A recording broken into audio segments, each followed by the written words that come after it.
Welcome to another episode of Tailgate Trash Talk, episode number 14. Got my main man, Gary Freeze, over here. Gary, how are you doing tonight, bud? I'm doing good, man. Stoked coming off the weekend of college football action. We even had a little bit last night. We didn't talk about it on last night's show, but we'll address it tonight. Yeah. But yeah, man, I'm excited to talk about what we saw this weekend. For sure. And a little preview of what is to come Monday and therefore. So going forward. And so without further ado, good evening, good morning, whenever the fuck you're listening. Welcome to another episode of Tailgate Trash Talk, episode number 14. Gary Freeze, Big Stove. Let's just get right down to it. Nitty gritty here. Playoff football. The CFB Playoffs. First game, Alabama, Cincinnati. I really hope John's here right now. I really do too. Because I want his take on it because he's been very vocal about since he was going to get blown out, erased and whatnot. Yep. And you can argue 27-3 is a blowout. I said it. We talked about it on Saturday, right? And I think the biggest thing for me is that like one side of the ball showed up and showed that they belonged there, and the other side of the ball didn't. And we know that Nick Saban is the king of, you give me 30 days to plan for somebody, I'm going to shut you down, right? That's just who he is and what he does. There's a handful of guys on the planet that can do that sort of stuff, right? Him and Belichick, and maybe it's just two, right? But they're the guys that can do it. And we saw that from Alabama's defense, stifling Ritter, stifling the run. Since he was one of the better rushing teams in football this year, and they couldn't get shit going on offense. And it was clear that they were outclassed on that side of the ball, but they were not outclassed by Alabama's offense. Let me make that clear, that Cincinnati's defense showed up. They did. Showed out and showed that they belonged there and made a statement for the group of five. That defense made a statement for the group of five. For those people that want to say that, oh, they shouldn't have been there, the schedule this and the schedule that. That defense played a game against Alabama, a team that put up, 40 against Georgia, 40. Put up 27 against Cincinnati. So that's my stance on the game. Good game to watch. I think there was some really good schematic things that I saw from both teams.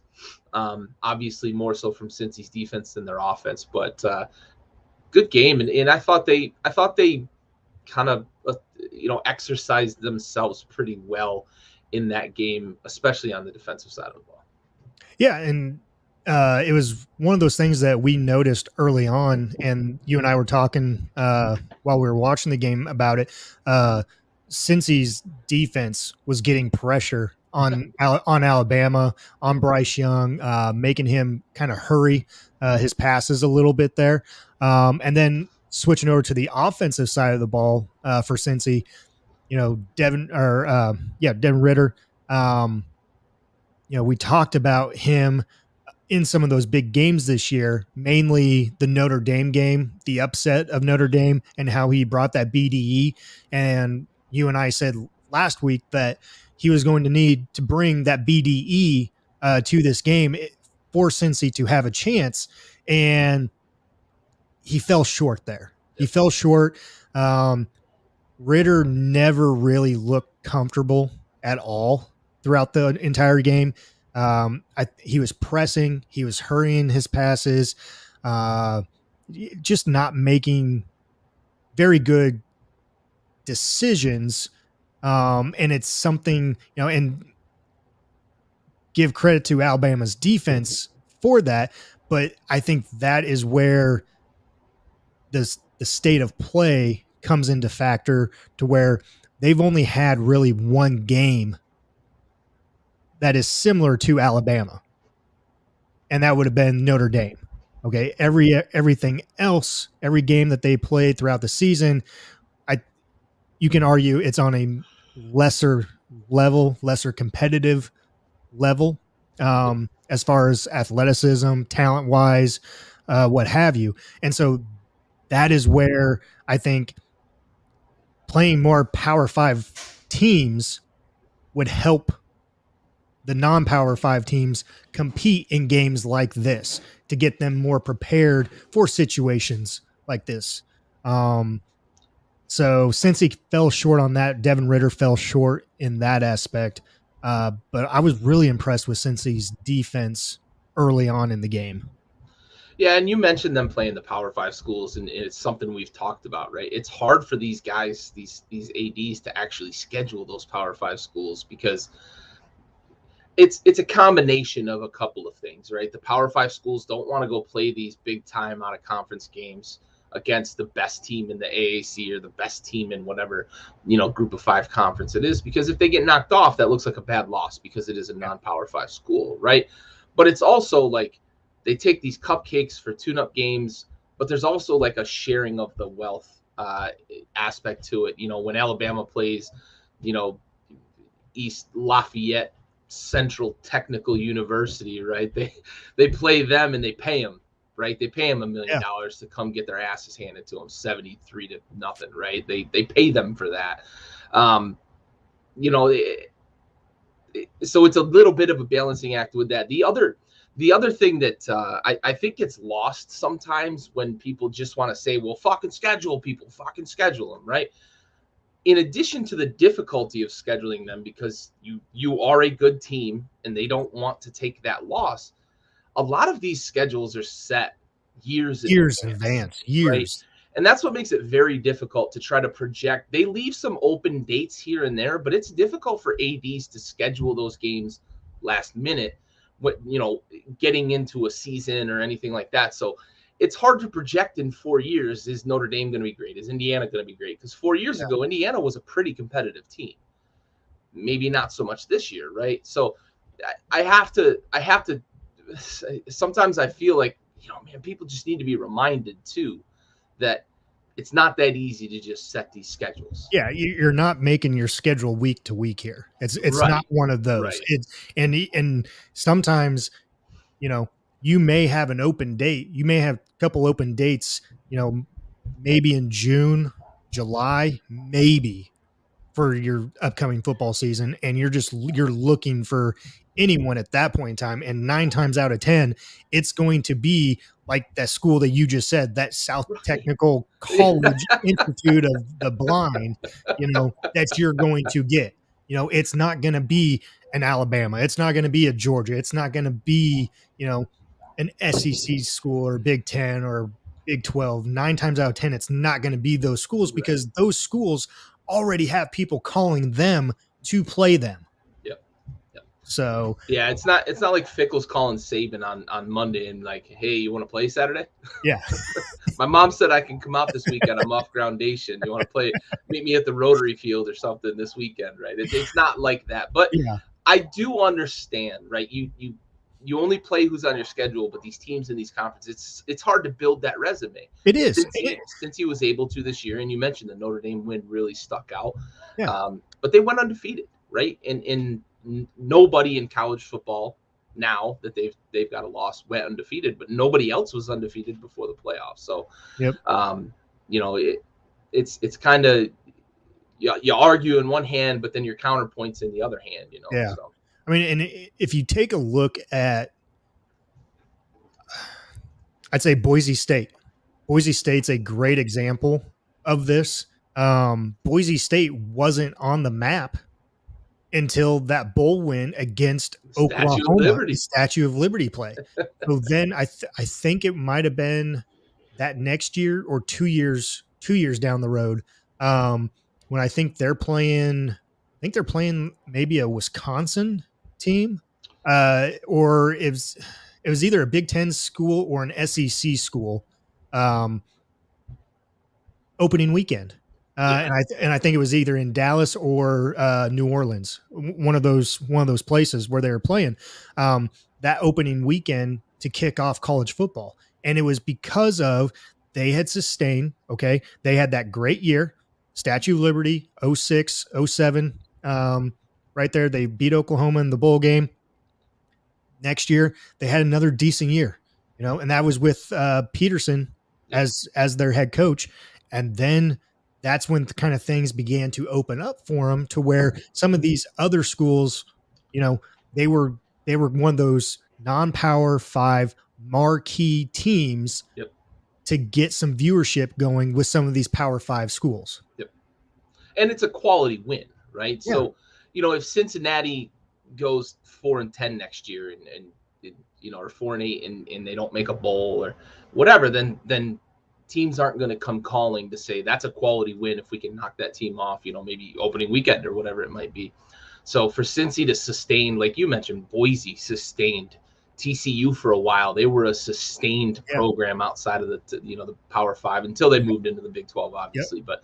But those sorts of teams that show that 2, 3, 4 year stretch of that sustained level of play, they become a quality win, and that's when you really start to get the Power 5 schools that call you or take your call and start to schedule those games, and you get those marquee matchups. You get those opening weekend matchups in AT&T Stadium or the Superdome or wherever it might be. So that's a good point, right? They've got to sustain success. Since he comes back and does it again, it seems like Fickle's going to be there next year, so I think they've got a chance to keep building. Going.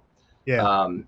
Whether or not he ends up getting a call here in the next couple of weeks and somebody steals him away, I guess we'll see. But it seems like he's going to still be there, and they've got a chance to really build something there in Cincinnati and become one of those marquee non-Power 5 schools. Exactly. So moving on from that game, you have Alabama moving on to the national championship, and they're waiting and seeing who they're going to be playing, whether or not it's going to be a rematch of the SEC championship game between Georgia, or if it's going to be against Michigan Wolverines of John Harbaugh there. And this game, to me, and I said it in our messaging, I'll say it here, this was a disappointment. Yeah. It really was. Michigan, I don't think, got the memo that they were playing. I think they were more worried about going out and partying and celebrating on New Year's Eve. They didn't get off the bus. I don't know what happened, but this team did not look like the Michigan team that played Ohio State, did not play Iowa in the Big Ten championship game. This team just did not look like the Michigan team that has been steamrolling and playing at a very high caliber level the last 4 or 5 weeks of the season. This looked like a team of years past where, hey, the moment got too big. Yeah. You played Ohio State. That monkey was back on your shoulder, and you shit the bed.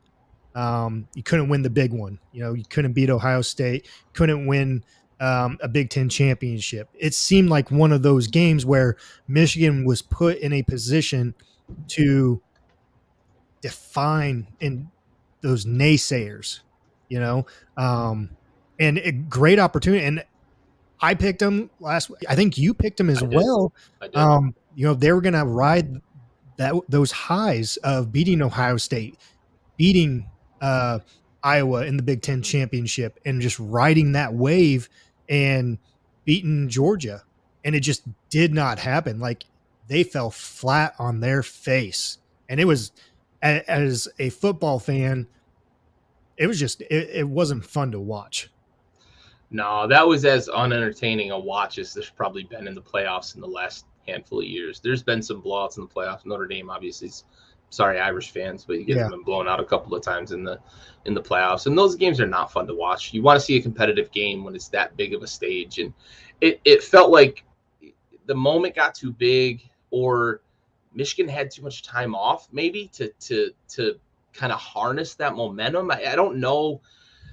Momentum is a weird thing. A lot of people don't even believe it's real, and it's a debate whether or not teams can carry that sort of stuff. But it's almost like we talk about it in the NFL, or we talk about it with baseball teams that sweep and then have to wait a week for the other team to win in Game 7 and then play.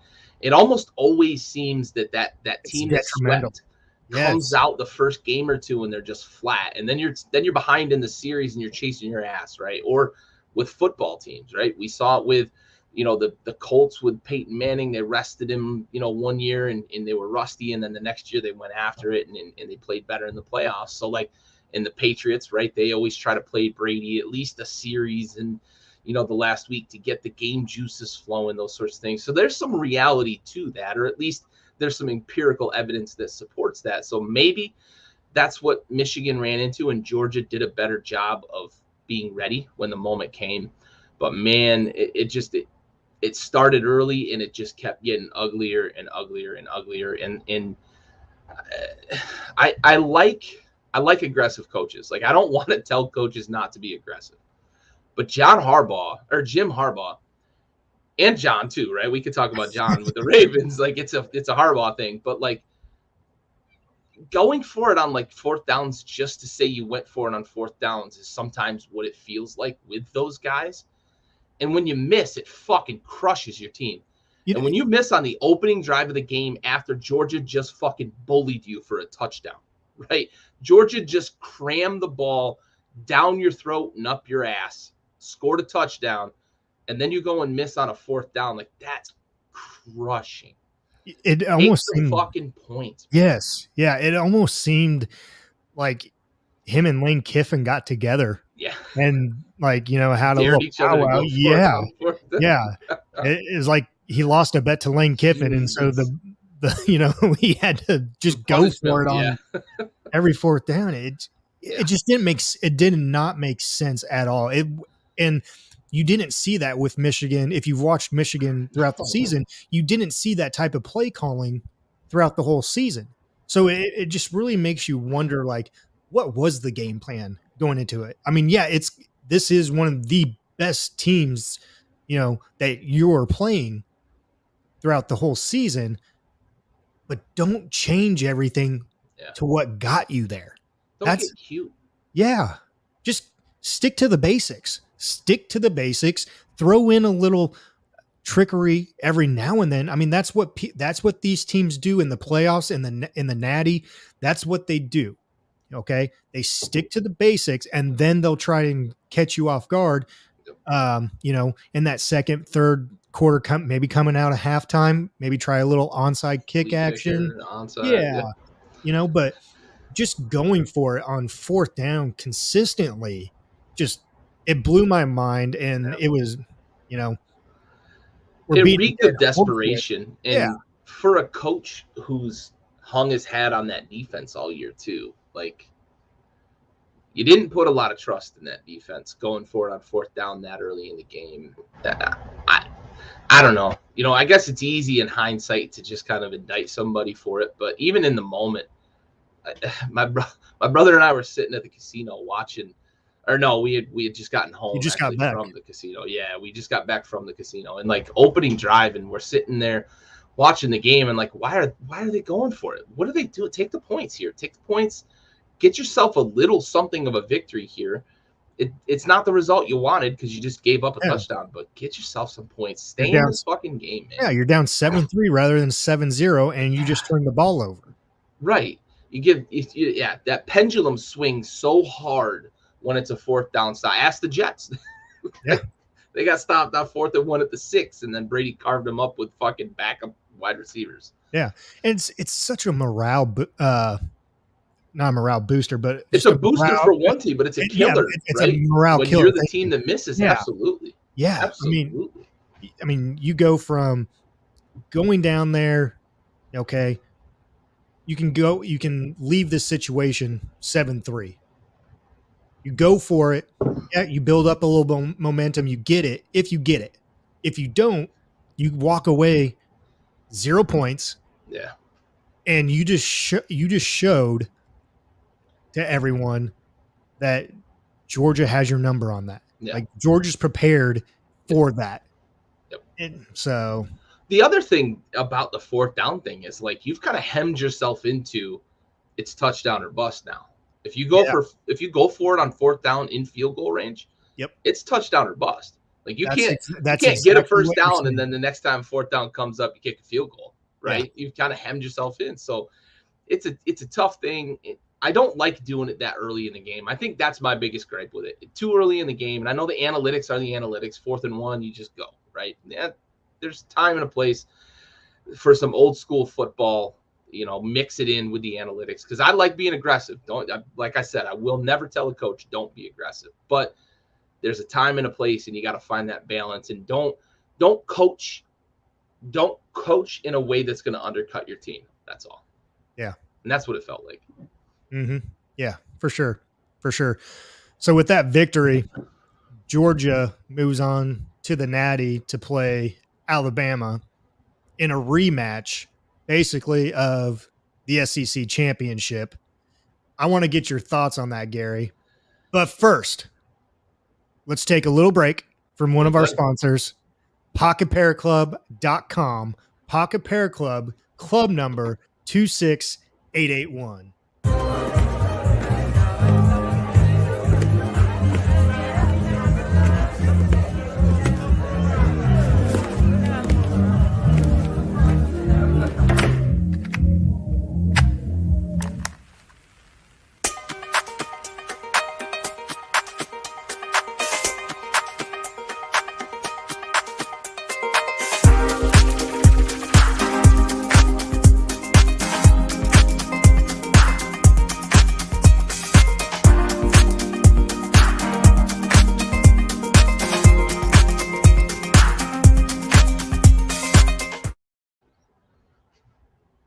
All right. Quick little break brought to you from one of our sponsors, PocketPairClub.com. Pocket Pair Club, club number 26881 for all your gambling needs. All right, Gary.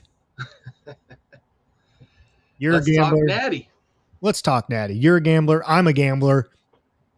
Before we get into who we are taking for this, let's give a little preview for it and just see how the sides match up. So offensively here, who do you think has the advantage? I feel like I'm going to be surprised on this one, because it feels like Alabama is the obvious answer. So I'm going to go Alabama. Total offense rank is probably higher, but if it's higher, it ain't by much. Okay. I don't have any stats in front of me. I was just asking you. Oh, I thought you had the stats in front of you. Nope. I would give Alabama the edge, though, because I think that they've got a few more weapons, right? If we're talking just from the eyeball test of the offenses, I think Alabama has a few more weapons. Now, that doesn't mean that Georgia can't move the ball. I just think Jamison Williams is the X factor of all X factors, right? He's Tyreek Hill, honestly, is like the closest comparison I can even think of for Jamison Williams. The dude beats good angles against defenders. He's a really good route runner, which is something that Tyreek Hill is very underrated for. And people don't think about how good of a route runner that guy is. Jamison Williams is the same. He does a lot of the dirty work too, like that muffed punt that Cincy had. You know who recovered it? Jamison Williams. He's down there as a gunner, covering up punts and recovering fumbles. And Brian Robinson, I think, is just another Alabama back. They just keep churning out these fucking horses. Henry and Ingram and Jacobs and fucking everybody. They just keep putting big time backs in the NFL out of Alabama. So I give Alabama a slight nod because of some of the playmakers on the outside. They've got the Heisman Trophy winner, but I don't know that he's demonstrably better as a distributor of the football than what I've seen from Stetson Bennett. Yeah. So while you were talking there, I went ahead and pulled up some stats. All right. For us. So yeah, you said slight edge to Alabama, which you are correct. Points per game, 41.1 to 39. Oh, nice. Total yards, 494 to 448. Hey. So passing yards, Alabama has that by almost 75. And rushing yards, Georgia has rushing yards by about 40. Okay. So yeah, I was in agreement with you. We get it right once in a while around here. Yeah, I was in agreement with you before we even pulled up the stats on here. Yeah, I think the quarterback play is obviously, I think, yes, you have the Heisman Trophy winner on one side. On the other side, you have two different quarterbacks that have seen playing time this year, and at a given time, could be put in there and lead your team throughout the whole game. Um, you and I said last week that we're more comfortable with one of the two, um, but offensively, you said it, Jameson Williams, offensive playmaker. I definitely the X factor in all that. Um, I will say this: usually those rushing yards, the rushing yard stats right there, and I'll just say it again: 194 for Georgia to 156 for Alabama. Alabama's offensive line hasn't been what Alabama's offensive line has been in the You're past. absolutely right. And to me, it's almost like when I'm kind of making a reference here, I'm referencing the Dallas Cowboys offensive line of 4 years ago. When Zeke first came in, The road graders. I mean, you had all those guys play, they started every single game for, they had all these games played together, no injuries, everything else like that. And then they started to go downhill a little bit after each season. You kind of got a little less and less. And now, obviously, you see where they are now. Now, with Alabama, you lose people to injury, obviously, NFL draft, transfer portals. Just the amount of NFL prospects that those guys turn out year in and year out is just absurd. Okay. But that offensive line has been, I think, one of the main focal points this year on why Alabama hasn't been dominating like they have been in years past. You mentioned it against Cincy too, right? Cincy got after Bryce Young early in that game, and Bama was able to run it. They ran it 41 times, and I think they had a clear game plan of we're going to hand the ball off more than we normally do this season. But I think it was a bit out of that part of it, but also necessity too, right? You get in the game and you get in the flow and you start to feel it, and maybe you start to call more passes. I think early on, Bill O'Brien and Nick Saban, they probably recognized that we're a little outmatched here because Cincinnati they've got some dudes on that defense, and it showed early in that game. And then they've got a dude in Brian Robinson that they can just turn around, stick the ball in his belly, and let him go, right? And he showed out. He had like 190 or was it 210? It was around 200 yards rushing, career high for him in that game. But obviously running it 41 times is a lot. You're gonna get right? But yeah, I think early on Bama recognized that we're a little outmatched here on the offensive line in one way or another, and we've got to do something about it. And I think extra blockers, run the ball, that sort of stuff. They do miss Mechie too. I didn't realize how much they were going to miss him until I watched that Cincy game. They don't have that little safety valve, but he's also a really good blocker on the end of the line of scrimmage. So they miss him, and that definitely hurts.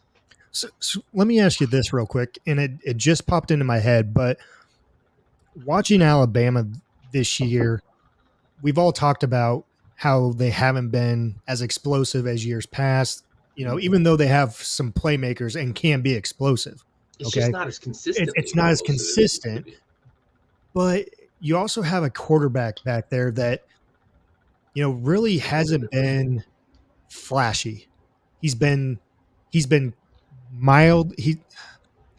Not mildly, but he's been consistent, but I'm trying to think of the correct words here to use. He's just always so even keel. Thank you. Even steady. Yes. Mild tempered, mild mannered. It makes you wonder, and these guys are best friends. They run things by each other. And it's interesting to see them communicate after games or after seasons and talk to them, they'll just pull up a conversation. And I know you know who I'm talking about here, so I'll just say it. Bill Belichick. Mhm. Does it seem like Alabama's offense this year kind of replicates a Bill Belichick Patriots offense, almost like a mirrored image in a way to where they're not flashy. Yeah. They'll ground and pound you as much as they can. They'll bore you to death with the run game. And then that's when they bust open the pass plays. That's when, the defensive backs get lax. That's when they get burned deep. And that's just how they open up the play calling then. But it almost seems like it's very eerie. Think about who their offensive coordinator is too. I know Bill O'Brien. Yes, I know. He went to the Bill Belichick school too. So yeah. I think you're absolutely right. I think there is a lot of with this offense. There's a lot of similar. I don't know that it's necessarily mimicking the scheme, but it's the approach. I think the approach, as you put it, right? It's a death by 1,000 paper cuts, and then we're gonna hit you over the top, right? We're gonna hit the deep ball with Jameson Williams, and he's just gonna disappear on you. So, and we saw it in the Georgia game, right? Alabama's offense started out very slow early in that game, and then they hit that post pattern to Williams where he beat the coverage and the busted coverage and just ran away from everybody. And then it was like, oh shit, we got to take some guys out of the fucking box. And then suddenly the offense opened up. So I think you're absolutely right. There is a lot of parallel between what, especially the Mac Jones led Patriots this year, what they're doing and what Alabama's doing, because the Patriots lean heavily on Damian Harris and Ramondre Stevenson to really do the dirty work. And then that lets Mac operate with a clean field, right? He's got less guys in zone coverage. He's got less eyes on him, out of the defensive backfield, because that running game has been successful. Games where they haven't been able to run the ball well are the games that he struggled. And I think with Bama, we see some similar stuff where they use Brian Robinson to really open up things for Bryce Young. And it's been successful. But I think you're right. It's not the 50 touchdown Alabama offense with Devontae Smith just fucking, destroying people, as we saw last year in the Julio Jones offenses and those sorts of offenses. We're not seeing that this year, despite all the productivity they have put up. It's just been a different type of productivity. Yeah. Sorry, I went off on a tangent there, but that was good, because that's real good insight. So So moving on here, we'll get back to the Natty here.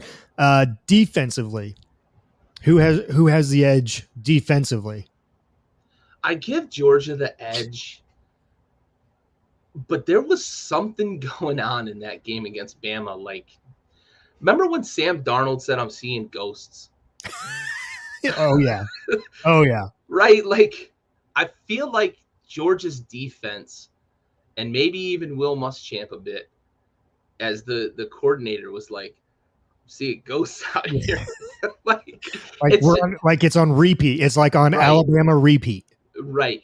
And once they hit that big deep pass to Jameson Williams, it just seemed like everything fell apart for Georgia. And it was one of those, here we go again moments. That was a perfect place ball, double coverage. Yeah. Just beat the DB, and Jameson Williams just disappears. The guy's just that fucking fast. So I give Georgia the slight edge, with the caveat of, like, Nick Saban's always the X factor, and he's always that dark cloud hanging over these guys, his former assistants, and, the guys that he's played against, and he's beat up Georgia in these big games like this before. So there's always that dark cloud hanging, but I do give Georgia a little bit of an edge with this. I think their defense has a lot of playmakers at all three levels. Yeah. So throw some stats out here for you. Points allowed per game: Alabama 20, Georgia 9. Yeah. That's in the SEC, silly, bro. SEC. And they played Clemson to open the season, right? And we know what Clemson is now. But we didn't know that was Clemson to start the season. Yeah. And they put the clamps on Clemson. And that was where, at least for me, that was where it opened my eyes to like, this fucking team can fly. They've got a lot of speed on defense. And they've got some big dudes up front that can really get after you. And that Clemson game opened my eyes to it. I don't know when everybody else realized it, but that was when it opened my eyes like, wow, these guys got some real fucking ball players on that side of the ball. Dude, if you take out the SEC schedule, exactly. But here's the thing. If you take out the SEC championship game where Alabama put what, 44, 45? Yeah. Take that game out. It's like 6. It's like 6 or 7 points per game. So silly. So ridiculously good. Oh my God. Yeah. So it'll be interesting to see how they change things up defensively the second go around, but it'll also be interesting to see what Bill O'Brien does second time around as well. I heard some speculation earlier, real quick aside. Yes. I heard this earlier. Somebody said, it was out of ESPN too, and I'm always surprised when I hear people that are on that network say some things that I'm just like, that's a real ignorant statement. On which network here? Yeah, the 4-letter network. Okay. Yep. Yeah. And I'm just like 3-letter. Yes. So I forget who it was, but they said Georgia knows what they have to adjust, and Alabama doesn't have anything to adjust, so I give Georgia the advantage. I'm like, wait a fucking minute. You got Nick Saban on the other sideline. You don't think he identified 8, 9, 10, 12 things from that game that he didn't like that they're going to fix? Like, come on, man. You really think that Nick Saban's just going to roll up to the park, roll the ball out on the field, and be like, hey, we're going to do the same fucking thing again, and we're going to win? Like, no, it ain't going to fucking happen that way. Come on. No, definitely not. You know what? Really, I think they made reference to it at halftime, but it was the Georgia Michigan game, and I think it was Stetson. I think was quarterbacking, and I think it was a clock management issue. Oh yeah. And Kirby wasn't happy. They were what was it? They were up like 20 something to nothing, or 20 something to 3, like 27-3 at that point at halftime. Yeah. And I missed what happened. I came back into the room, and I see Kirby just in his guy's face. I'm like, he's pumped up like they just scored. No. And then I'm seeing him just berate the quarterback. Chewing that I'm dick like, up. What the fuck just happened? Like, you're up 26, and everyone was, and this is awesome because we just made reference to it. You know, the Bill Belichick coaching tree. This is the Nick Saban coaching tree. Yep. Okay. You have Kirby Smart there. That is a total Nick Saban move right there. It doesn't matter. I told him to be aggressive. We could have scored some points there. He was fucking getting after. He was heated. Man. He was heated. I love it. I love seeing coaches like that, even when you're up big like that. Yeah. I love it. It's halftime. Yeah, man. Pile that shit on. Well, and hey, you never know what's going to happen because if you look back at Georgia or Michigan's game, Michigan was up big time against Michigan State. Yep. Michigan State came back in the second half and beat Michigan. College football is so weird with that stuff because clock stops with first downs, the speed of the game. They, so many teams go no huddle, and if you're stopping the clock after first downs, you're essentially running no time off the clock, right? Yeah. With the NFL, the clock will stop momentarily if the ball goes out of bounds, but that's it until you get inside of 4 minutes. So the college game, you have so many more possessions, so many more opportunities that you see a lot of stuff like that. So yeah, man, Kirby sees the light at the end of the tunnel here, and he's like, we got to keep our fucking foot on the gas. Yeah, for sure. Oh, man. All right. Yeah. So now that we got that out of the way, who are you picking? I'm picking Bama. What I saw in the SEC title game tells me that Nick still has this not controlled, just this innate influence over That dark cloud. Yeah, it's that dark cloud. It is, and they just looked so prepared for Georgia as that game progressed. They started to the game plan was coming together, and the things that they wanted to do to that team were coming together. It's as you said, right? The death by 1,000 paper cuts early in that game, and then they hit them with the big one, and then it's on, right? Then the fucking horses are out of the stable and we're running, right? And I just think that that's what Bama does, and I think that's what Bama's gonna do. They just have their number. I was surprised to see Vegas has got Georgia as a 3-point favorite. Yeah. But I'm going Bama, and I'm gonna go straight. I'm gonna go money line. If I'm wagering on it, I'm putting Bama money line out there. Okay, so I'm glad you said that, because the Georgia is still, as of tonight, a 3-point favorite. Money line, Georgia 135, Bama 115. Over under 52. I think that over under is too low. Yeah, I agree. I think we're gonna get in the 60s. But with that being said, I mean, look at the points allowed per game. Yeah. But look at the two, look at the two schools and what they did to each other in the SEC championship game. Yeah, I'm with you on this one. It would be nice to see Georgia win, I guess. They haven't won in 40 some years. Yeah. I got a couple of buddies who are big Georgia fans, and I would love to be able to, high five them and whatnot. But yeah, I'm going Alabama here for the fact that Bama has proven itself consistently year in, year out. And the main man leading that is Nick Saban. Yep. He won't let those guys get ahead of themselves. He won't let that rat poison get in there. No.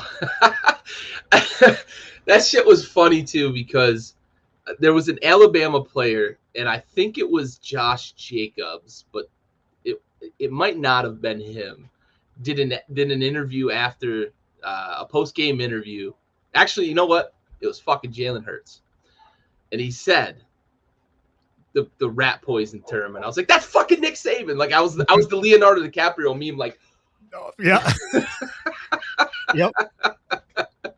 But yeah, man, it is. He just, you said it perfectly, right? He doesn't let the rat poison seep in. So yeah, absolutely. I'm on Bama. I think that they're going to be ready to rock and roll. But I won't be upset either way. Oh. Like I said, I've got some Georgia fans that I'll be really happy for. Georgia hasn't won a national title in, like you said, like 40 years or something crazy. Yeah. Now, so I am hoping for a good football game. I'm really hoping that's something similar to the game. Was it 3 years ago? 4 years ago with Tua? Yeah.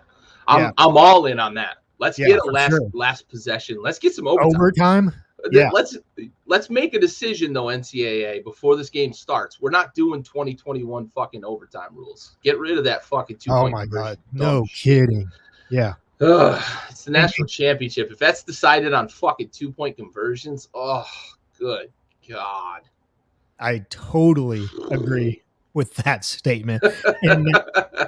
Yeah, totally agree. So both got Bama. Bama is a 3-point underdog as we speak. That game is Monday night. So since we were talking about the Natty, real quick, before we take a quick sponsor break, Gary, would you like to make the announcement for Monday night? Yeah. So Monday night, we are going to have some bonus Tailgate trash talk material for you. So we will be meeting next Wednesday at our regularly scheduled time, but next Wednesday will be a season wrap-up show. So we're going to talk awards. We're going to talk our awards versus the awards that were given out. We're going to talk about the national championship, obviously. plays, games, favorite games from the year, those sorts of things, favorite moments, etc. But Monday night, we're going to be here live and in your face watching the national championship game. And we would love for people to join us, talk some shit, give us your insights. Let's enjoy this game together. Grab a beverage, saddle up. Let's enjoy this thing together. So we will be here live on the Tailgate Trash Talk channel Monday night for the national championship game. Big Stove and myself will be here to enjoy the game alongside everybody. Talk some trash, talk some shit, enjoy the game. Let's have some fun. Yeah, starts at 8 o'clock. We'll be 8 o'clock next Monday, and we will have complete coverage of the national championship game, except for commercials. Except commercials. Man, we're on the same page, but I love it. I love it. Should get you banned. Yeah, craziness. But no, looking forward to watching the game together. And this is probably something that we should have been doing, maybe once a week or something. Picked a game throughout the whole entire season. But no, looking forward to Monday night and just watching the game together and seeing how you see a game, how I see a game, and maybe even some of our listeners and viewers, how they're seeing the game and, what their thoughts are on certain plays, certain situations. So it'll definitely be fun to get some fan interaction come the Natty Championship. So Senior, I know you'll be there, bud. We appreciate it. Yes, sir. Absolutely. Yes, sir. So with that being said, 8 p.m. next Monday for the Natty, live here in studio. Your house, my house. Yep. Everyone's house. So 8 p.m. next Monday, we will be here talking everything Natty Championship. So, all right. We'll take a quick 30-second break from our next sponsor, and we'll get to a recap of some New Year's Six bowl games. Next sponsor is XL Constructors out of Overland Park, Kansas. We'll talk about that in a minute. Sorry. www.xlconstructors.com. XL Constructors out of Overland Park, Kansas.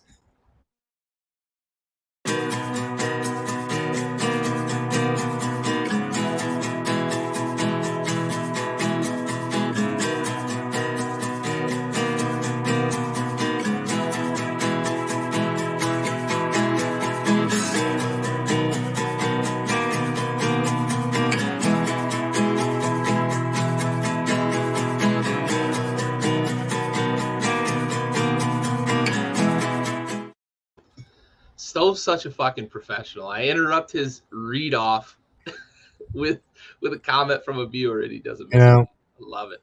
Such a professional. Do my best, bud. You got to be professional in this industry.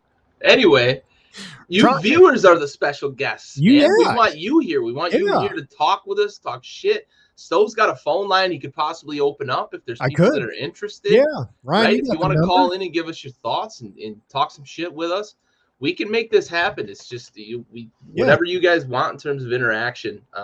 Makes the show great for us, makes it enjoyable. So we'll be here if you want it. You got it. We're not bringing in celebrities, right? We ain't got the pull like the Mannings. We won't have Aaron Rodgers on here talking about COVID toe, but we've got the viewers, and we'd love to hear from you guys. For sure, especially you, Ryan. Amy, yes, sir. I don't know who we're talking to. Whoever's on the line there. Yeah, Trotniks. Yeah. So, all right, Gary, New Year's Six bowls, and this is something that we talked about last week, where the bowl season had been somewhat of a letdown. Yeah, and we talked about the playoffs and then the New Year's Six bowls getting us back up, getting us back up, having some momentum, getting the juices flowing again. Playoff games, you can maybe say a little bit for Alabama, Cincy, maybe. Definitely not the Georgia Michigan game. But what are your takes? What are your takeaways from the New Year's Six games? Yeah, there were so many good games too, and in a couple of big comebacks. Mm-hmm. Utah was kind of running away from Ohio State. Ohio State was able to make the comeback. Stroud threw 6 tutties, and if you didn't know, now you know. Smith and Jigba, Jackson Smith and Jigba, who's coming back next year. You said it. Big Ten offense or defenses are so excited about that. Yeah. That dude is a fucking man, and tore the shit up on the Utah defense once they got it going for on the Ohio State side of things. They were down early, but man, they hit a furious comeback. Yeah. And then Oklahoma State, I'm a man. They were down 28-3, 28 I think to it was, right? 3 or 7. It was bad. Yeah. And then they scored like 31 fucking unanswered points. It's crazy. So couple of big comebacks on New Year's Day, so a lot of action in those games. Baylor Ole Miss was a decent game. Decent. I didn't like seeing Corral go down. No, definitely not. Definitely not on that one. We had talked about it. This was the whole conversation last week too. About key players, key main, well-known players playing in these bowl games when it doesn't involve a national championship. Yep. And his statement that he put out there is probably one that I would say too. I'm here to play. I've been with these guys for 3-4 years. I'm late. I don't care. Whatever happens. Things will fall into place as they be. I'm going out there one last time with my boys. And that is something that I would totally say as well too. Yeah. And it just, man, when he went down, it did not look good. And great news is though, yes, negative X-rays. Negative X-rays. I told you, as he was going off, and then as he came back on crutches, I thought it looked like a high ankle sprain. And I think you're right. I think that's what it ended up being. I haven't seen official report of what it actually was, other than we did not get one because the season's over either. Yeah. They may just say, he's fine. He's going to get ready for the combine, etc. So, yeah. But yeah, I'm really happy to hear negative on the X-rays for him. So that's good. I think we would have gotten a lot better game.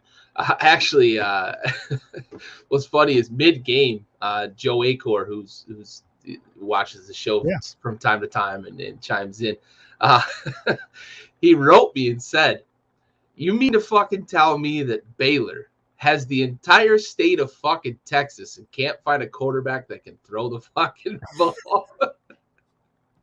And I say, hey, you got a point, man. They got that whole fucking football hotbed, and they can't get one to be able to throw the ball. I like Bohannon. I like him as kind of a leader for that offense. But yeah, Joe's right on that one. Or Jeff, I'm sorry, Jeff. Joe's his little brother. But yeah, Jeff's right on that one.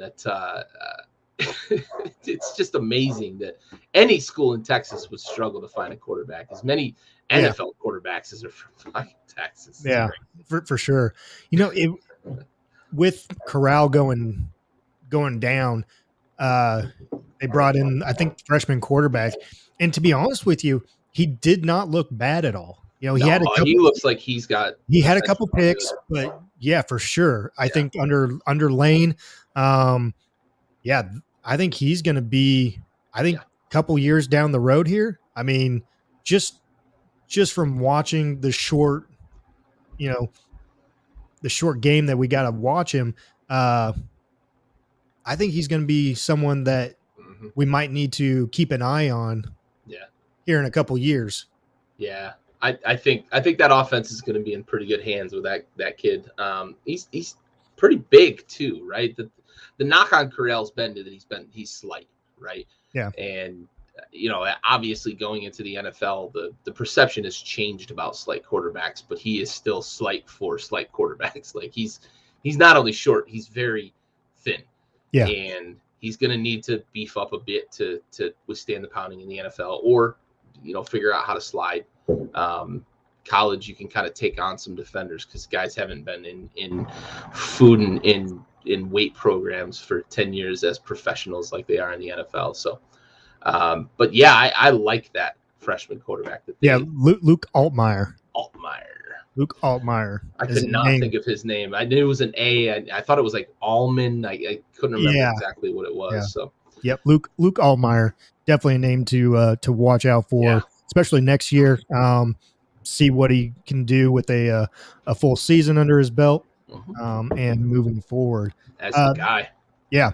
The other game that we haven't touched base on, and two of them actually. Two. We've got two left.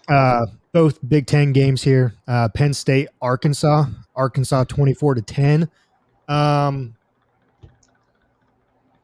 I picked Penn State on this one.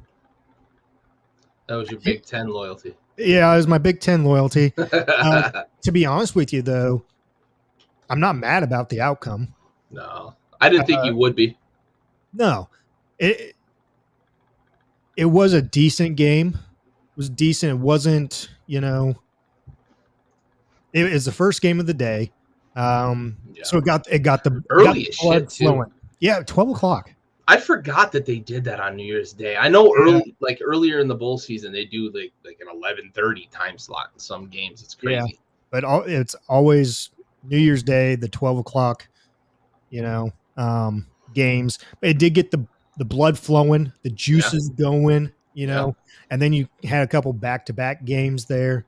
But definitely not mad at the outcome of the Arkansas game, and really a nice finish to what ended up being a very good season for Arkansas there. Penn State, kind of how their season, right? Isn't that a microcosm? Yeah, like they were over it. Yeah, and had no real interest in this game.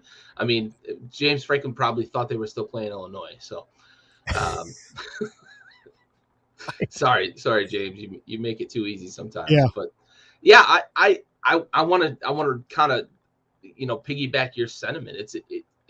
That's the takeaway from this game is that's a great finish for Arkansas. Finish the season with a win on New Year's Day against a quality Big Ten, a quality Power 5 opponent. I love what Arkansas did this year and what they can do in year two. I really like it. I think that they've got some really good stuff in their future as long as they can hold on to the old ball coach there. He's going to be a hot commodity. I'm surprised he wasn't a hot commodity already this year. But, if I'm Arkansas, I try to lock that guy up if I can because that's such a quick turnaround because that was a really, really bad program just a year ago. Well, and you saw, so you mentioned the quick turnaround and locking him up. You saw what, the name's evading me right now. Michigan State head coach. Oh, yeah, it's eluding me too. Yeah, I just read an article on him yesterday. So, anyways, but that quick turnaround for Michigan State, year two gets a 10-year, $95 million contract. You're going into year three with this guy. Lock him up. I agree. Lock him up. I agree. I think that's a big priority for Arkansas is to lock him up. And it may take them to where they're doing good and some other notable jobs come available or maybe even some NFL jobs. Put a little onus on it. Yeah. Come available to where sense of urgency. Yes. Yeah. Mel Tucker. I had to look it up. It was eluding me too. I'm like, God, what the fuck? Yeah. Mel Tucker. But yeah, they locked him. He secured that bag. And for sure. Coach Pitt down there in Arkansas, I think has a chance to really put Arkansas on the map. I don't know that they're obviously in the SEC West. You got Alabama that you're going to contend with every year. And now LSU went and got their guy. So, but I like what Arkansas is building, and I like them as a contender, playing in these big bowl games on a regular basis. But the last one for us to talk about, my soft spot. Yeah. Kentucky. Yeah. Last second field goal. Yeah. I love it. You know, I picked them to win this, and it felt really good to see them get a win in a bowl game against a quality Iowa opponent. You know, I like what they're doing in Kentucky too. The SEC, obviously, it is what it is, but I like what they're doing in Kentucky. Coach Stoops has got them playing well, and you know, I'm excited to see if they can seize some of this momentum, bottle it up, and take it with them into next year, because they had a really good year this year. Yeah, they did, and you know, we mentioned Stoops throughout the whole season, how they locked him up, and from here on out, I think it's every 7-win season. You know, they're realistic. They're being realistic about the situation. You know, they're not a football school. Right. So with that being said, the contract is, I believe it's every 7 wins gets another year put on to his contract. So it's just rolling over. It's a rollover contract here. The never ending, if you will. The contract that never ends. Yeah. As Lamb Chop would say. Yeah. So, but Stoops, you know, has done very good things with that football program there. It was nice to see Kentucky beat Iowa, because Iowa is just Iowa. So good for you, Wildcats. No love lost there. So yeah, good game, and came down to the wire on that one as well. So yeah, I mean, the first game of the day, you know, it wasn't a great game, but it definitely wasn't a bad game. It did get the blood, the juices flowing, and then from there on out, you know, we had some good games, some nail biters that really came down to some final possessions. Yeah, that early game was a good way to beat a hangover and get ready for the later games. Yeah, exactly. Exactly. Oh man. So, and then the game that was forgotten. Yeah. Yeah. I mean, it's on an island. It's so it really, and it happens every year. Like, I just forget about it. Yeah. And my brother wanted to put a wager on the game, and I'm like, you mean LSU basketball, right? And then I'm like, oh wait, fuck, it's January 4th, and there is a fucking game tonight. It's just stuck in the middle of the playoffs and the end of bowl season, basically. It's the game that doesn't matter. Then the national championship game. Yeah. It's just stuck in the middle. It's crazy. Yeah. But it turned out to be a Kansas got a nice little win, and I think that's a good way for them to kind of finish or Kansas State, sorry, good way for them to finish a season that I think some people expected them to compete, but I think it's a good way to finish the season, knocking off LSU, and it's not a good way for Brian Kelly to be introduced to the sidelines there. But you know, it is what it is. They'll have their off season to figure that out. Yeah, and we talk. You know, I say the game that was forgotten. I have a buddy who back home is a big K-State fan, and the only reason I saw something on his Facebook that, you know, he was showing a video of Kansas State and LSU. I'm just like, huh? Why is he posting this now? Like, is this an old game? Yeah, that's exactly what was going through my mind. And Trotnick knows who it is. It's Gilmore. And I'm just like, what is going on here? And then I see it on SportsCenter this morning. I'm like, what the? And I checked, and then I messaged you. I was like, dude, this is the game. We fucking completely forgot about it. Yeah, and we were live last night during that game. Yes, like slap us upside the head. Yeah, right.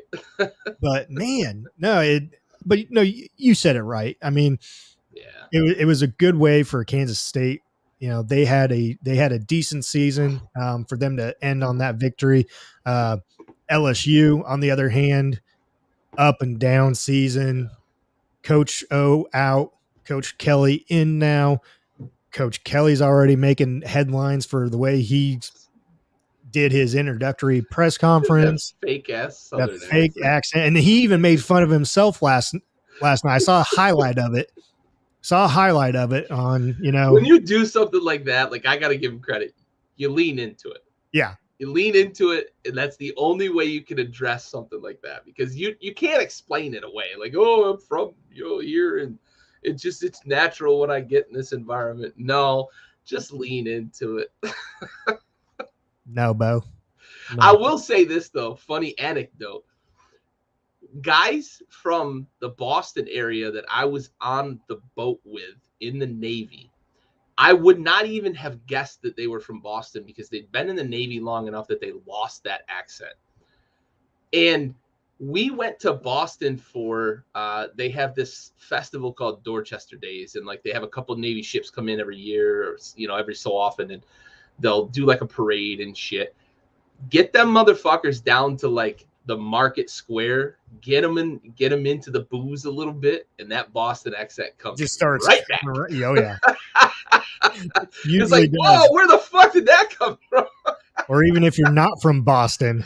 Yeah, well, that's true. It's contagious. It's contagious. It is. Get me a beer. Get me a beer. Give me a beer here.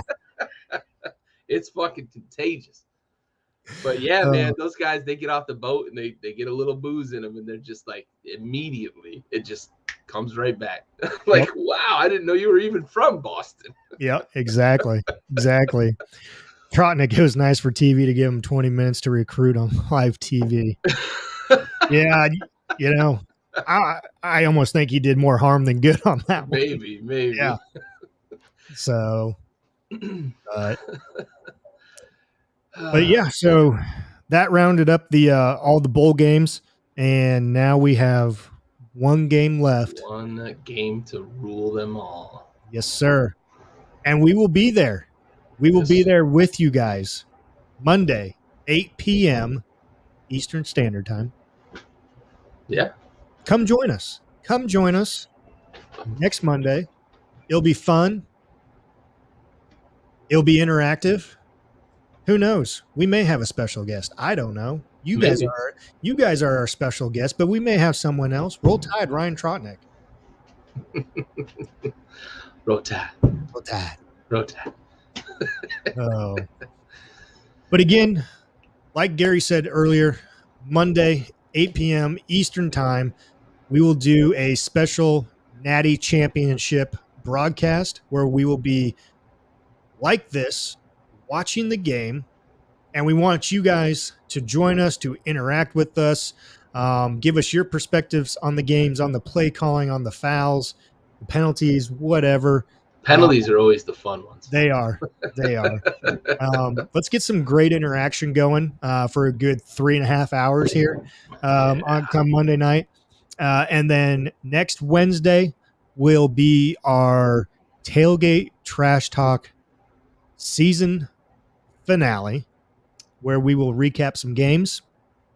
We will do our awards, how they differ from the college football awards. And then we may have a highlight video for everyone. I don't know yet. Maybe not. Tune in to find out. But then from there on, I think called a tease. It is. It is a tease. It is. But from there on out, tune in next Wednesday to find out how we are going about the rest of the year. That's a tease as well. Oh yeah. Gary, any last thoughts, comments, concerns, anything you want to add? Not a lot, man. I'm excited. Monday night simulcast here. We'll be live talking the game. I hope we get a lot of people here and a lot of interaction. But yeah, man, I'm excited. I think we're gonna get that good game that we didn't get this past weekend. I hope so. I really do. And like I said, I hope it's one of 3 years. I think it was 3 years ago. The Tua game, maybe 4. No, it wasn't that long. Tua was only in his second year in the NFL, so it was 3 national championships So ago, 17. or 2 national So championships. I guess. 2017. Yeah, Okay. Yep. Yeah. I want another game of that. yeah. Let's get some of that shit, man. Last possession decides the game. I'm all in. Yes, sir. Yes, sir. All right. Well, that will do it for us tonight for another episode of Tailgate Trash Talk. This was episode 14. Again, Monday night, 8 p.m. Eastern Time. We're doing a special broadcast of the Natty Championship right here on Tailgate Trash Talk. Gary, it is a pleasure, my friend. Thank you Always. again. And everyone for joining us. Thank you, and hope to see you guys on Monday night, 8 p.m. Central Time, Eastern Time. My East. apologies.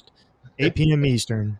So thank you guys, and we shall see you on Monday.